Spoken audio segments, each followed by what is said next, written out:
preaching today, and she is one of my greatest friends. And yes, drum roll please. Everybody start. Please go crazy for Merissa!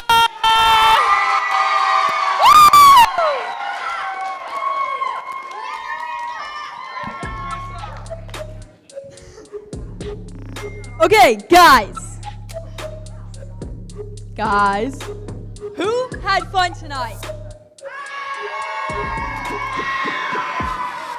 Who has so much glitter in their hair?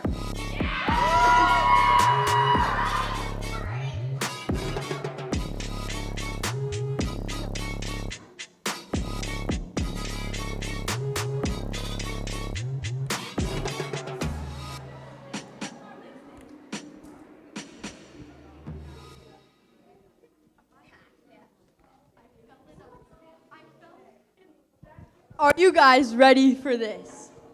I am so hyped. Okay. I am so hyped to give this message tonight and help you guys learn how to be party starters. Who here wants to be a party starter?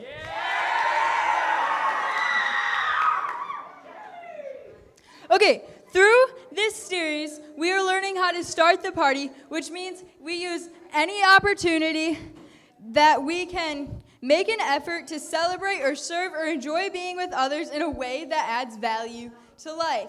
With that in mind, being a party starter simply means you're the one doing the things, inviting others to join.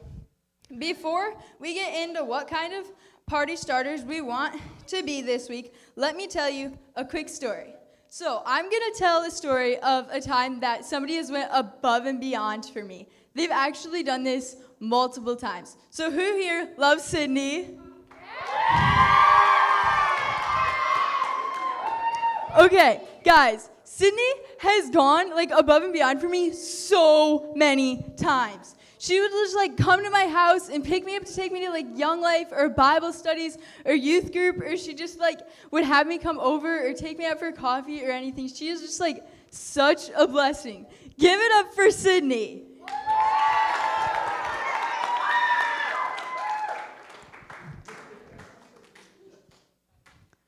If we want to be party starters who do more than what is asked of us, where do we start? Well, I think a great place to start is with the question we asked earlier. What kind of person do you want to be? Oh, wait, never mind. Sorry, guys. Okay.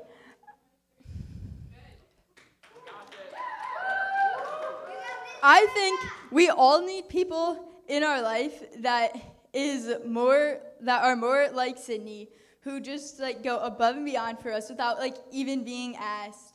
And I don't know about you, but the whole idea of doing more than what is asked of me isn't very easy. I think that's probably why we tend to notice when somebody does more than is just asked of them, because it isn't all that often that it happens. That's what makes it really stand out. I think if we're honest, most of us, myself included, would say that it's easier to just do the bare minimum. Sure, we could do more, say more, help more, show up more, be there more, but we just don't. Of course, I know this bare minimum approach doesn't come from a bad place. Sometimes we do this honestly because we're tired. You can't give more to someone because sometimes you need somebody to help you right now. Sometimes the extra effort just doesn't seem like it would have any benefit. You couldn't possibly have enough money or time or resources or to make that much of an impact, right? Sometimes the bare minimum is the result of fear.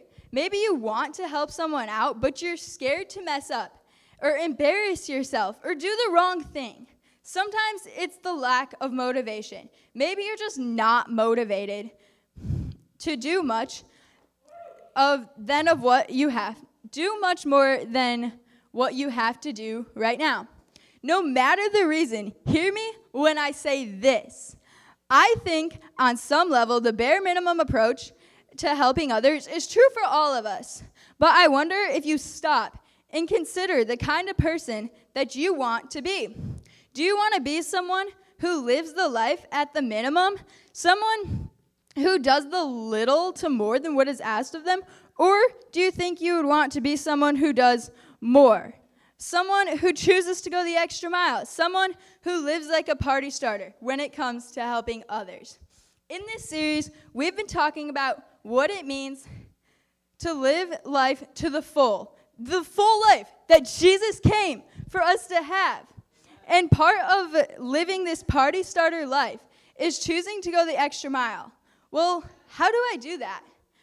Well, we can do that because of Jesus' example. Everything about Jesus' life, his ministry, his death, the resurrection, it was all about going the extra mile for the people he loved. Paul, one of the first leaders of the Christian church, put it this way. Turn to Romans 5:8. God demonstrates his own love for us. In this, while we were all sinners, Christ died for us. This is an extreme example of going the extra mile, right? Jesus didn't wait for us to ask or wait for us to measure up or to just do something to deserve his love. He just loved us anyway, and he went the extra mile. He did this simply because he loves us, and that's a pretty big deal.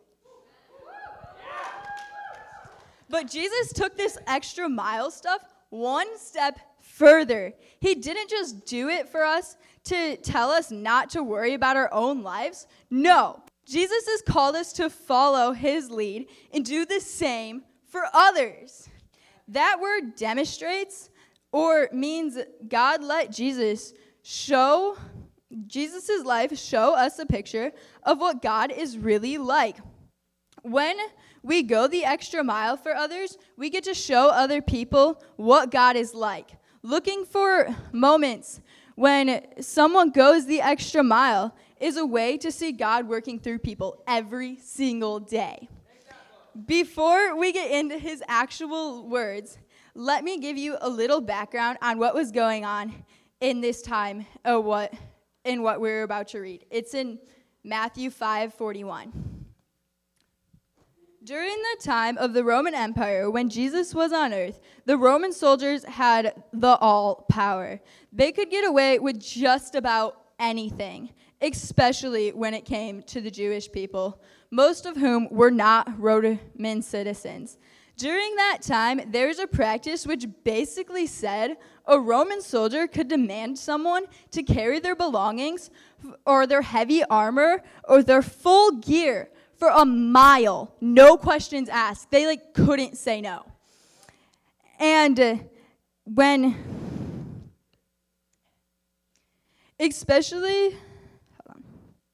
so if a Roman soldier didn't feel like carrying something, it was common for that soldier to just pick a random person and be like, oh, here, you're going to carry this for me. And we are so glad that we do not live in that time anymore, because that is really messed up.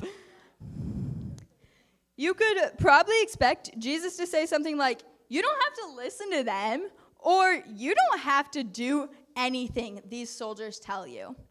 But instead, take a look at what Jesus said. If anyone forces you to go 1 mile, go 2 miles with them. Wait, what? Jesus wants us to go another mile, do more than what is required of us, even to help someone when they've done nothing to deserve it? Yes. Jesus is encouraging us to go above and beyond, to do more than the minimum. Don't wait to be told. Think of it this way.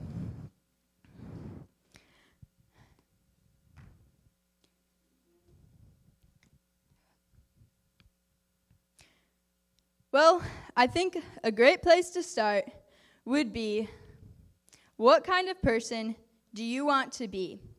Do you want to be someone who does the minimum?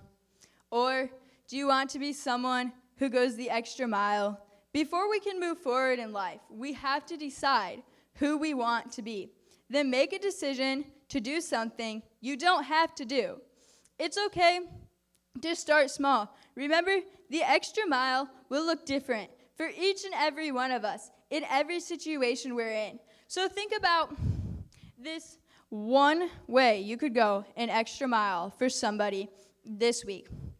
What would it take for you to help more around the house this week, or just like do an extra chore without mom even asking you? What made it look like if you were generous to somebody who you know is feeling really lonely? Or maybe you did something unexpected to help one of your friends out. What can you do to help one of your friends or just somebody you know that really needs it? Okay, over time, you can build this muscle of serving and loving and caring for others, and you will be so glad you did it. Finally, remember that sometimes you need to let somebody else walk with you. Sometimes you need to let somebody else go the extra mile for you. It's part of life. So if you're in this season right now, do not be afraid to speak up. In fact, your small group is a great place to do that. Your small group is a place that is surrounded by so many people who want to walk with you, other party starters who are willing to go above and beyond just to help you. So, remember that a party starter does more than what is asked. And that's what I hope you guys will consider doing this week. Think about this as you get ready to head out. What is one way I can go the extra mile for someone else this week? I'm going to close in prayer real quick. Dear God, thank you so much for giving me the opportunity to speak here. And thank you for all of these students that are here. And I want to pray that they will just be party starters this week, and they will know what it's like to just go the extra mile, or maybe if they need somebody to go the extra mile for them, somebody will just reach out and be willing to help and just be there with them this week, God. And I just want to bless all of these students as they go to their life groups, and that they will just learn to love you better, and they will just truly feel your love coming over them this week. Amen.